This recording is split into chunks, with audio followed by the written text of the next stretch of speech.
Dimoweb, tu es aujourd'hui passé à WeSold. Alors, est-ce que tu peux nous parler un peu du concept derrière cette plateforme? Donc, on a lu le concept de l'e-buying. D'où Oui. vient-il et comment vous en êtes venu à le lancer en Belgique? Alors, l'e-buying, c'est un concept à la base américain qui a démarré il y a une dizaine d'années.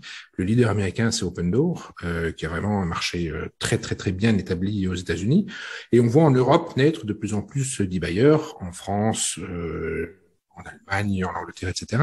Donc, je crois qu'il était intéressant d'analyser ce marché ici en Belgique et de comprendre son potentiel. Est-ce qu'on peut d'abord l'expliquer en quelques mots? Donc, l'e-buying, c'est quoi? Alors, l'e-buying, c'est la vente quasi entièrement désintermédiarisée, et quasi instantanée. C'est-à-dire qu'on remplit des formulaires online, il y a une visite en général qui se fait, l'offre tombe en déant les 24, 48 heures, ça dépend un tout petit peu des partenaires, et puis tout le reste de la transaction se fait avec très très peu de contacts. Ça ne veut pas dire qu'il n'y a pas d'échange entre le vendeur et l'acheteur, mais tout est digitalisé et fonctionne extrêmement vite. Donc ça, c'est vraiment le principe de l'e-buying. C'est ça. Ça s'est développé donc d'abord aux États-Unis. Et parle-nous un petit peu de l'arrivée de ce concept ici, de comment est-ce que vous vous ancrez dans le marché belge avec ce concept. Voilà. Alors, donc, WeSold a été créé par Denis Van Damme, qui lui a une expérience de 15 ans dans le marché immobilier, que ce soit dans la promotion ou dans le marchandage de biens. Et il a compris qu'il se passait vraiment quelque chose au niveau des process qu'il y avait moyen d'améliorer. Donc, il a créé WeSold il y a un an maintenant environ, et ça a été un succès relativement immédiat. Ça veut dire qu'on tourne maintenant avec plusieurs demandes chaque jour, plusieurs leads qui rentrent, et on travaille progressivement à mettre en place un CRM extrêmement performant, à mettre tout en fait s'automatise en utilisant diverses plateformes pour vraiment être le plus rapide et donner au final le service le plus qualitatif à toute personne qui souhaite vendre son bien à... Alors, prenons justement la perspective du vendeur. Donc, moi, aujourd'hui, je veux vendre une maison et je veux la vendre rapidement. Oui. Donc, je me rends sur votre site. Je dépose une série d'informations, je réponds à un formulaire, Voilà. je reçois une offre, Oui. et en gros, je me charge de presque rien, mais la vente se passe selon un cycle normal, acte notarial, offre et compromis. Voilà. Alors, on peut pas évidemment modifier toutes les lois directement. Donc, c'est clair que à partir du moment où l'offre est acceptée, on rentre dans un système traditionnel de vente. Ça veut dire qu'il va falloir passer chez les notaires, etc., pour confirmer la transaction. Mais avant ça, là où une vente traditionnelle va prendre un certain temps, typiquement, on va déposer une annonce, on va trouver un agent immobilier pendant 1 mois, 2 mois, 3 mois. Il va y avoir les visites. Sur base de ces visites, on recevra des offres. Ces offres sont soumises à des conditions suspensives. Alors, si le bien n'a pas été correctement estimé au départ, on va attendre. Comme ça, on peut rester pendant 6 mois avec un bien qui ne se vend pas, mais pour lequel il y a des visites, etc. Et donc, c'est juste le contrepoids, je dirais, ou le contrebalancier qu'on essaie d'avoir avec WeSold, c'est-à-dire que si votre bien est éligible, rentre dans nos critères, on vous fait une offre. Si vous acceptez l'offre, en 48 heures, l'affaire est bouclée. Vous ne devez plus vous soucier de rien. Ça suit son cours avec les notaires. Tu m'as parlé du fait que vous aviez une cible bien précise et un positionnement très précis sur la quantité de transactions qui rentrent dans ce concept. Alors, on estime actuellement que environ 1% des transactions de vente en Belgique sont susceptibles d'être reprises par de l'e-buying. Pourquoi 1%? Parce qu'on doit partir d'un certain chiffre et que ça nous semblait réaliste au vu d'un certain nombre de données que nous avions. 1%, ça fait quand même 1400 transactions par an, donc c'est quand même déjà quelque chose d'assez costaud. Nous sommes persuadés que plus on va évoluer avec le temps et plus nos process seront automatisés, plus on pourra monter et progressivement peut-être aller vers 2, 3, 4%, 5% du marché qui est susceptible de rentrer dans un process d'e-buying. Donc, c'est pas du tout le marché. On s'adresse vraiment à une niche, mais la niche est relativement importante. Ça, c'est la première chose. Deuxième chose, tous les biens ne sont pas éligibles, évidemment, pour faire de l'e-buying. Les biens de luxe, en général, ne sont pas du tout recherchés. Et les trop petits biens, des flats en province, etc., sont moins intéressants parce que en Belgique, on reste malgré tout tenu à payer des droits d'enregistrement sur toute transaction, même dans le cadre de l'e-buying, et qu'évidemment, ça, il faut en tenir compte dans les offres et dans les possibilités de revente, évidemment, du bien. Alors, on l'a vu dans ton profil, donc tu as un track record dans tout ce qui est innovation et technologie, et c'est l'occasion de rappeler donc tout ce qui est nouveau fait peur. Alors, j'ai oublié la citation, mais on dit au début, on s'effraie, on pense que c'est fou, et puis après, ça devient la norme. Donc, je pense que tu Oui. as connu ces cycles-là dans ta carrière déjà riche. Et on va un peu se mettre dans la peau de gens voilà, qui ne connaissent pas ce concept et qui pourraient se dire, on va se faire un peu ici l'avocat du diable, mais n'est-ce pas l'ubérisation du marché immobilier qui va tirer profit des gens qui veulent vendre une maison. Donc, on va un peu décomposer ça. Oui. Moi, je fais pas partie de ce marché, mais ma perception, c'est finalement que vous évoluez sur une frange, comme tu l'as dit, bien spécifique du marché et qu'il y a déjà un acteur bien établi dans la vente immobilière instantanée qui s'appelle la vente publique forcée. Donc, dès qu'on fait une expertise immobilière, on voit les trois valeurs. Oui. Et donc, des ventes rapides, il s'en passe tous les jours, souvent avec un notaire et des huissiers. Et en général, ça se passe assez mal. Donc, je veux dire, est-ce que je peux parler de ça? Est-ce que je peux dire que vous vous positionnez entre... finalement, que vous êtes plus une alternative à ce genre de procédure qu'un créateur d'uberisation de transactions immobilières. Voilà. Oui, alors uberisation, d'abord très difficile à définir. On a traité Imoeb aussi de Uber de l'immobilier. Je crois que l'uberisation répond simplement à une évolution sociologique. Ce n'est pas nous, il n'y a personne qui décide de quelque part comment évolue la société. Il se trouve que les technologies sont employées de plus en plus par tout le monde. On réserve son voyage dorénavant par Internet, on va plus chez un voyagiste. Eh bien, au niveau de l'immobilier, il se passe aussi un certain nombre de choses. Donc là où il est possible de simplement simplifier des process qui sont extrêmement longs et parfois coûteux, mais je crois que n'importe qui a tendance à essayer de rentrer dans quelque chose qui permet d'être plus efficace. Alors, est-ce que c'est une ubérisation? Non, je crois pas, parce que de nouveau, c'est 1% du marché. C'est ça, c'est une évolution. Donc, a priori, on est vraiment plutôt sur une niche. Alors, par rapport aux ventes publiques forcées, justement, je crois qu'avant d'en arriver à une vente publique forcée, il vaut peut-être mieux décider de vendre rapidement avec un bailleur qui, je suis quasi convaincu, offrir quand même toujours de meilleures possibilité qu'une vente publique forcée. Oui, je dis ceci pour remettre dans le contexte parce que donc la vente publique forcée, c'est une chose. Heureusement, ça n'arrive quand même pas à tout le monde de passer par là. Donc il y a aussi un mécanisme en amont. Les gens qui savent qu'ils vont aller, mais il y a déjà un peu un marché de la vente rapide en général. Donc tout à fait. Finalement, vous structurez et vous rendez de la transparence à quelque chose qui se passe tous les jours. Oui. Quiconque fait de l'immobilier un peu sérieusement, c'est que comment ça fonctionne. Il faut trouver des vendeurs motivés. Voilà, tout à fait.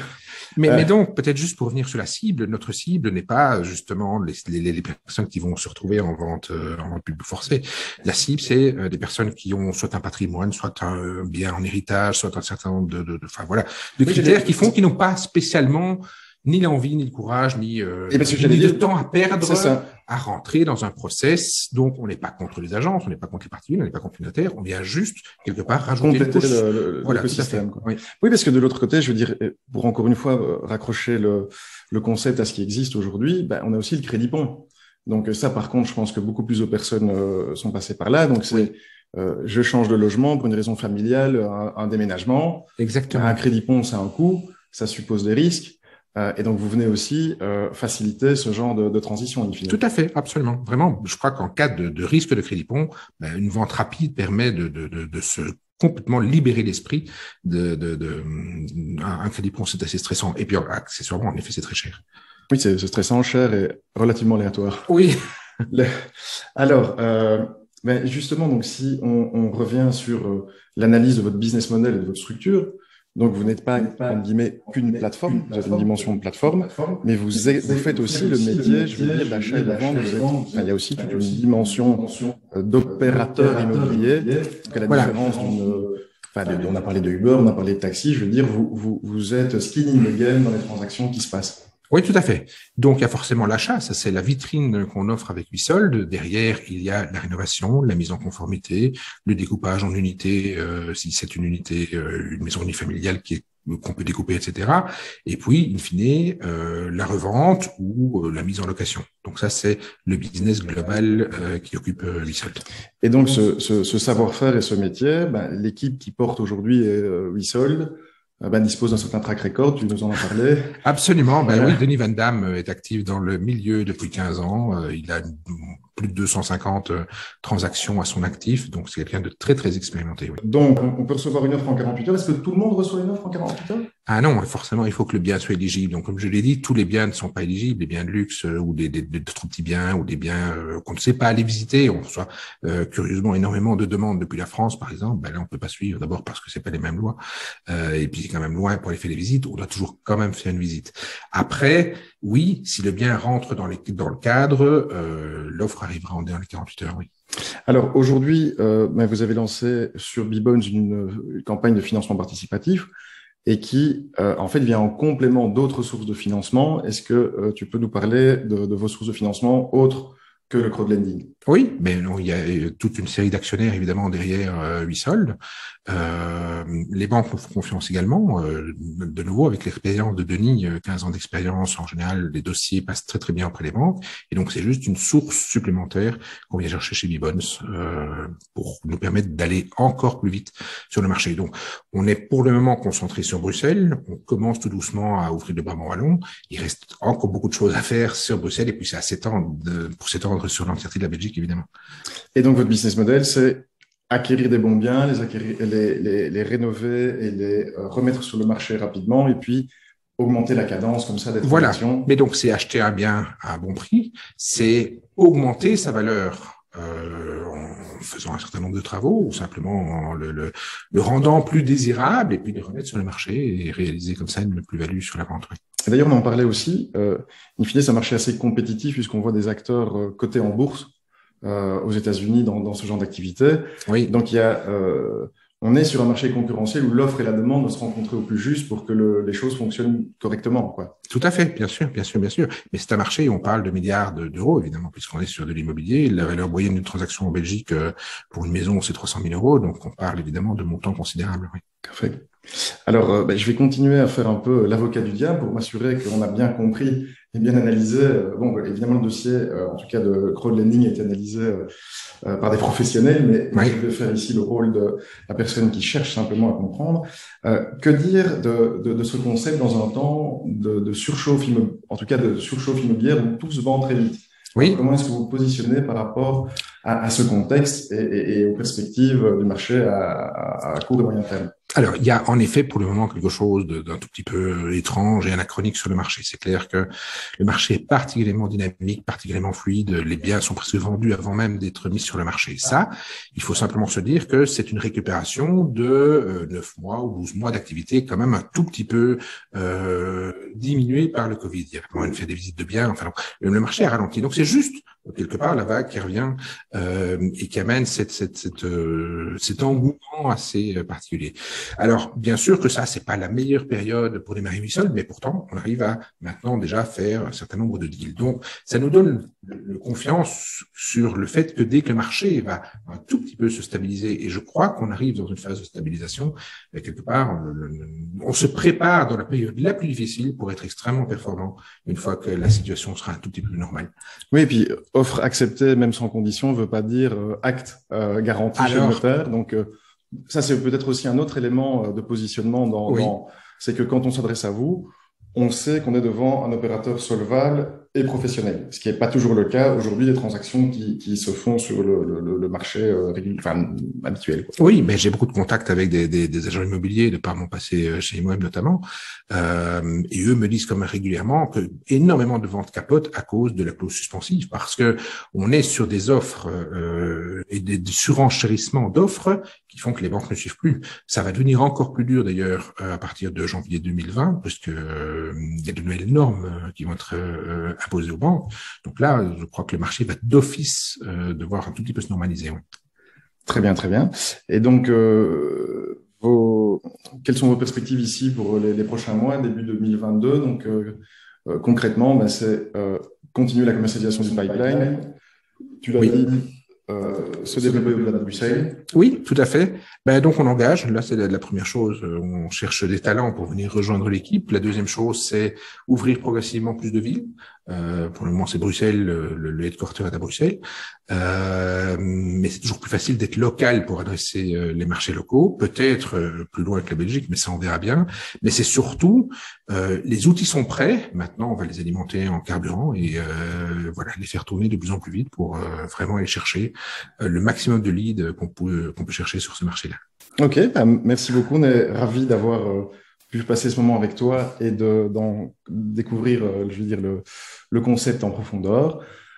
Pour ceux qui nous écoutent ou qui nous regardent, il y a une note descriptive donc qui détaille tous les éléments, je veux dire, du dossier.